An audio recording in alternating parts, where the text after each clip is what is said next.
गजर कीर्तनाचा। पर्वत जळती पापाचे, पर्वत जळती पापाचे,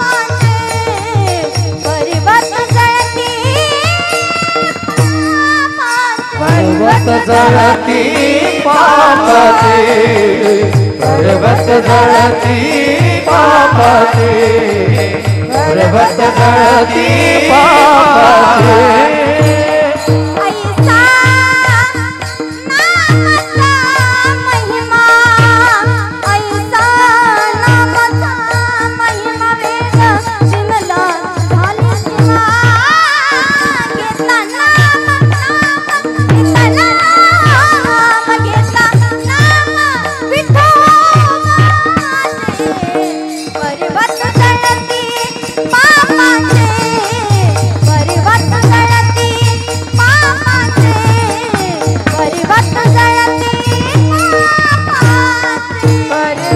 जळती पापाचे, पर्वत जळती पापाचे, पर्वत जळती पापाचे।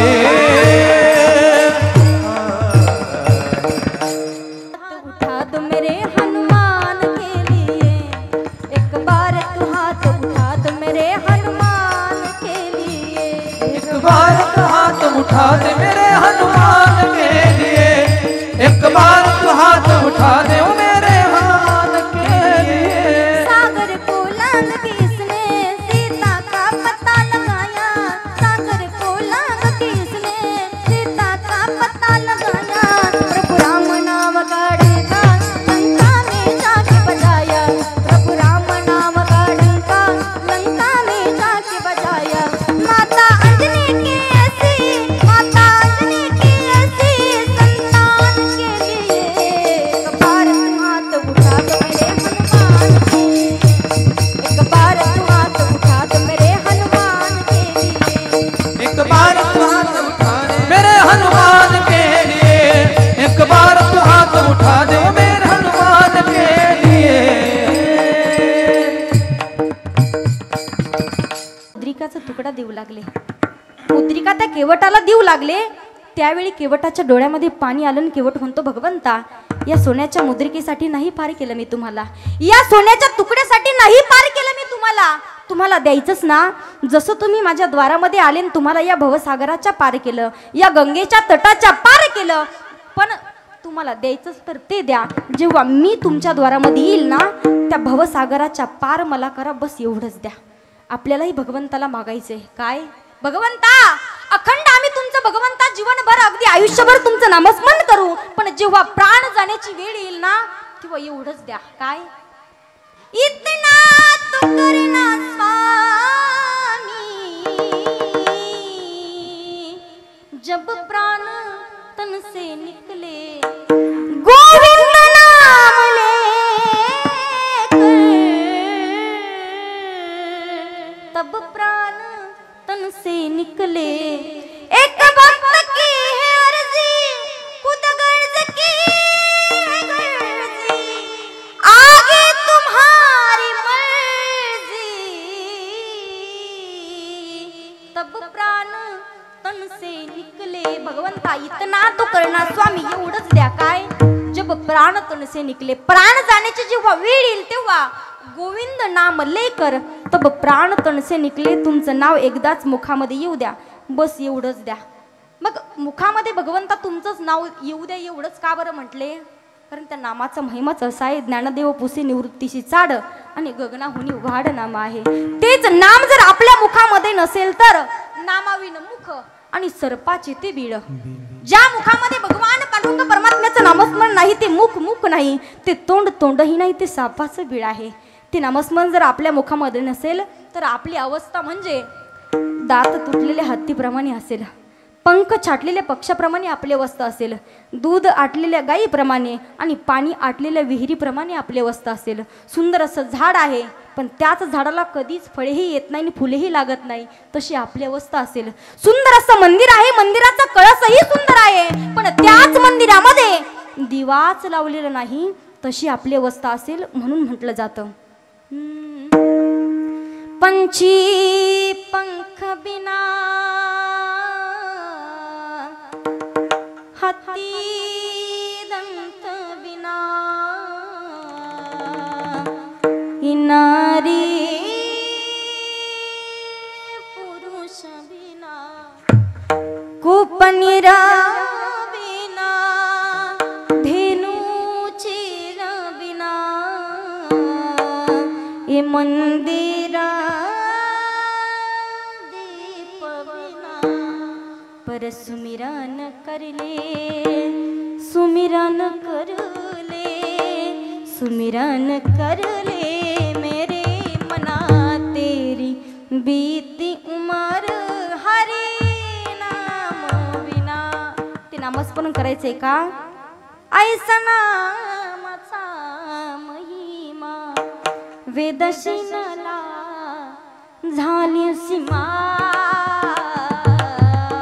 किंवा घेता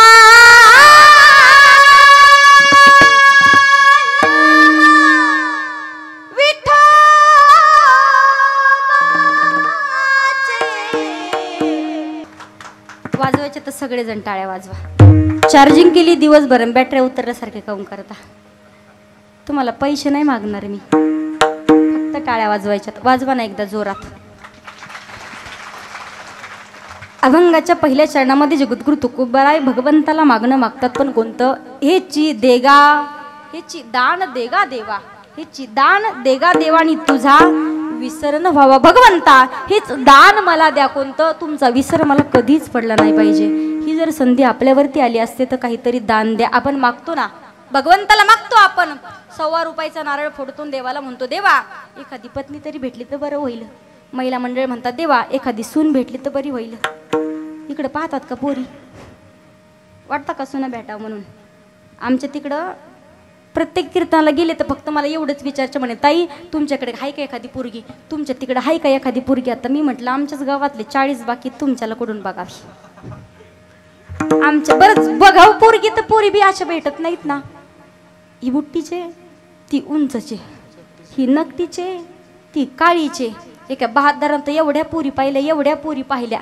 नंतर तू पोरगी पाहायला गेला किती? अगोदर 50-60 पाहिले असतील. त्याचं वय झालं MH 55, गाडीची नाही वयाची पासिंग. हा MH 55 वय झालं. तू पोरगी पाहायला गेला. पोरगी पाहायला गेला त्याला पोरगी पासही पडली. पोरगी सुंदर होती दिसायला, नक्षत्रासारखी. कशी पोरगी कशी होती?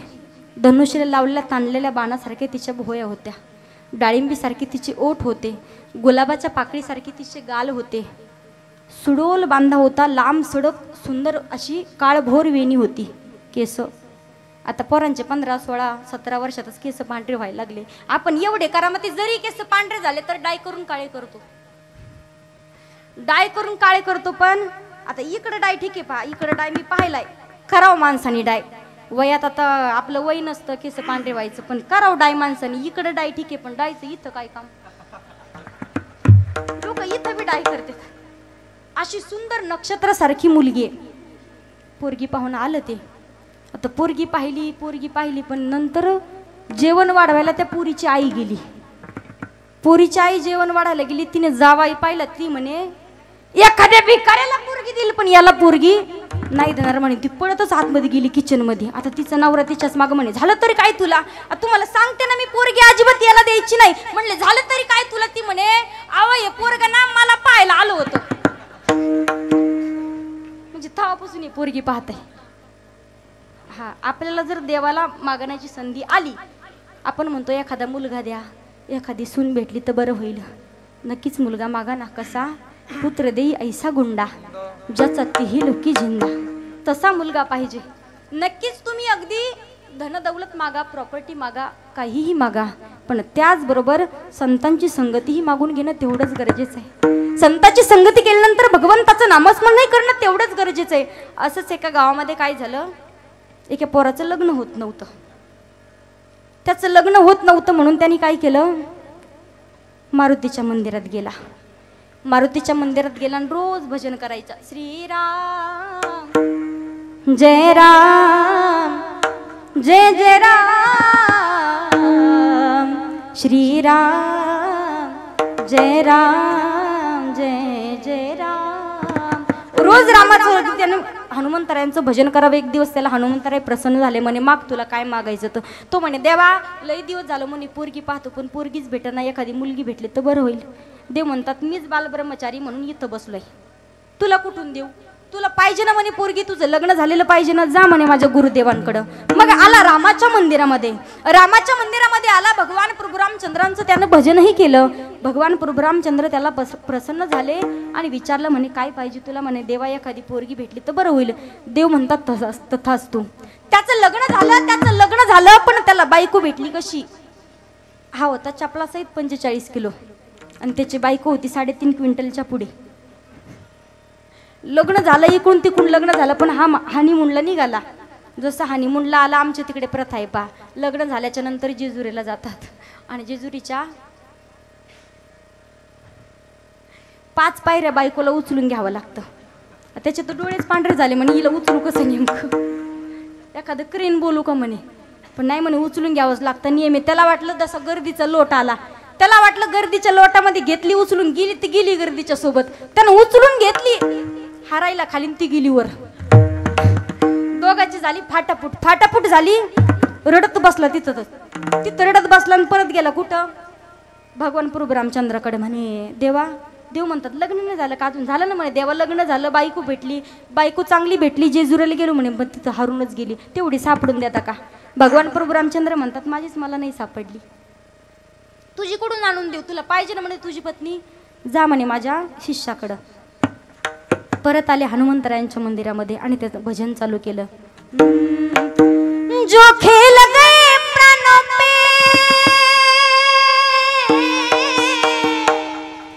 जो खेल गए प्राणों पे, जो खेल गए प्राणों पे श्री राम के लिए, एक बार तू हाथ उठा दो मेरे हनुमान के लिए, एक बार तू हाथ उठा दो मेरे हनुमान के लिए, एक बार तू हाथ उठा दे मेरे हनुमान के लिए, एक बार तू हाथ उठा दे ओ मेरे हनुमान के लिए. सागर को लांग किसने सीता का पता लगाया, सागर को लांग किसने सीता का पता लगाया, प्रभु राम नाम का डंका लंका में जाके बजाया, प्रभु राम नाम का डंका लंका में जाके बजाया. माता अंजनी की ऐसी, माता अंजनी की ऐसी संतान के लिए, एक बार हाथ उठा दो मेरे हनुमान के लिए, एक बार हाथ उठा दो मेरे हनुमान के लिए, एक बार